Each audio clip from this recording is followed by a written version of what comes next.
Hey everybody, I'm Ricky with Apple Valley Farm. Thank you so much for being here. Today we are going to be swapping out these for these. These are bandsaw tires, and this wraps around the wheel that goes inside the bandsaw. And if you happen to have watched our previous video, I was gonna do this just the other day and then wound up with a bit of a problem and I couldn't make these fit. If you haven't seen that video, you might want to go back and watch it. I'll leave a link to it so you can go back and watch it. But today we are going to plow on ahead.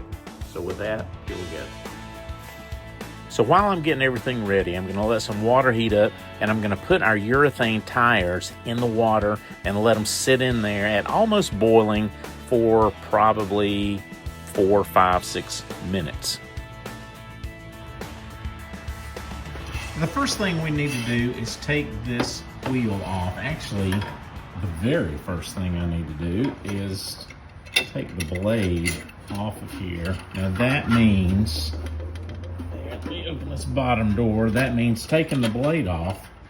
Now, it's gonna slide out through a groove out of the table here. Let's look down at that.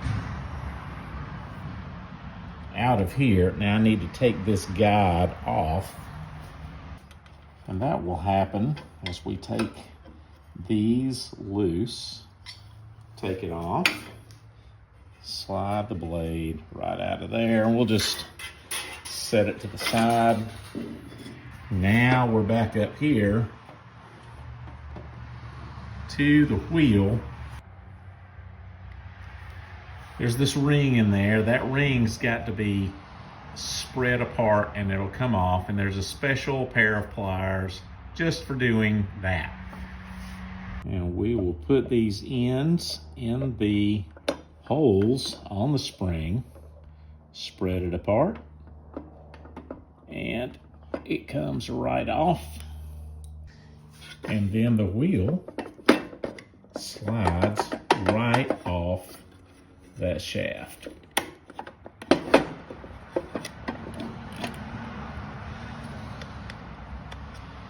And now is a really good time when you've got all this taken apart. You can see there's a lot of gunk and junk in there. Could just blow that out. If you got an air hose, that's good, or canned air works just fine. Or if you don't have either one of these, just a rag will be fine. Something to knock the sawdust up out of there. And then when we get done, we'll probably shoot a little WD-40 up in here. Something I should do on a regular basis anyway. Just to make sure everything is moving freely. Now, FYI, there is a top and a bottom wheel. Some may even have a third wheel, but I'm only gonna do one wheel. They'll both be the same.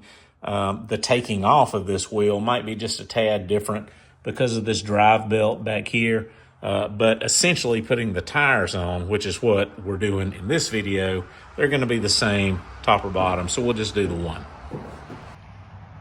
Now let's bring this wheel over to the workbench. This is a good time to go ahead and spray off all this sawdust as well.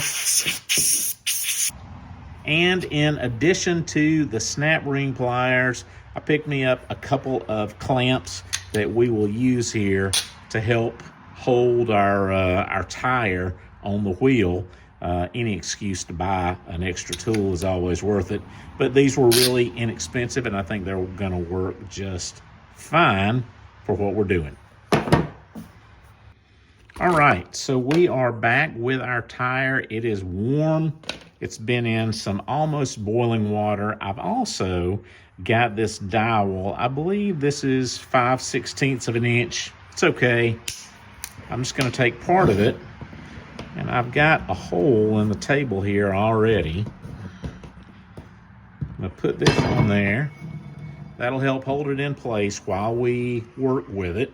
And I've got the rest of it, and I'm gonna use this to help put this tire on. I wanna kind of move fast now because it's warm and it's as flexible as it's gonna be. Okay, I'm gonna put this on, clamp it, at one point. Let's do it this way. You want to get it fairly secure. There we go. I'm going to stretch it around to another point, and I'll clamp it again.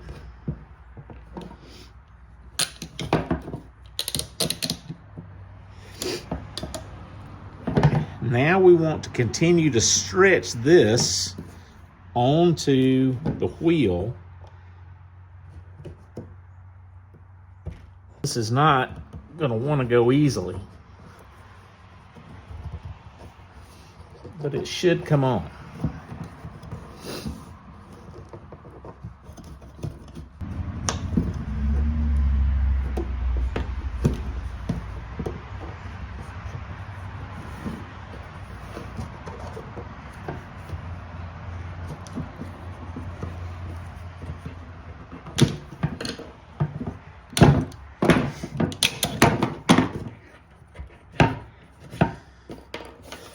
There.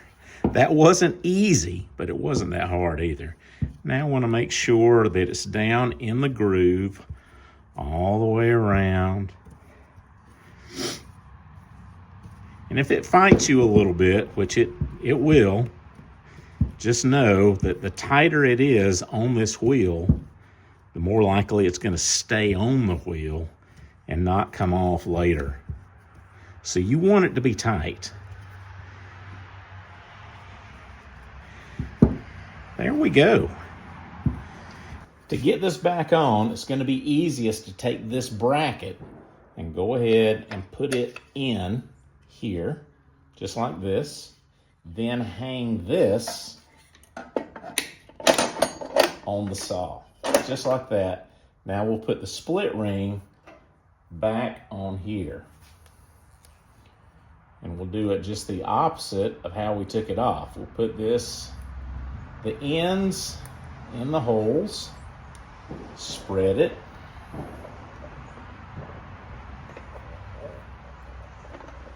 there we go. Push it into place until it clicks, and there it is ready.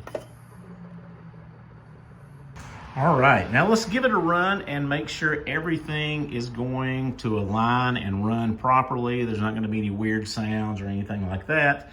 I do have the blade back on. I do have the covers open and this table edge guard off. These are things that I would never do when I'm running the saw, but I want you and I to see if it's running properly. So let's see what she does.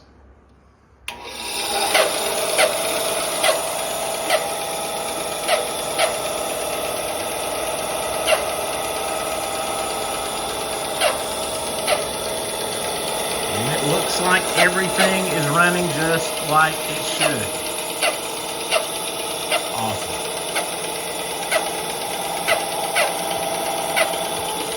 That was really simple. Thank you guys so much for watching. That didn't take long at all, did it? I hope you learned something. I learned something. I learn something every time we do these, and I would love to have you here on a regular basis with us because we're doing things like this all the time. So like, comment, and subscribe to our channel. We'd love to have you here every time we do something like this. Thank you very much. Have a great day.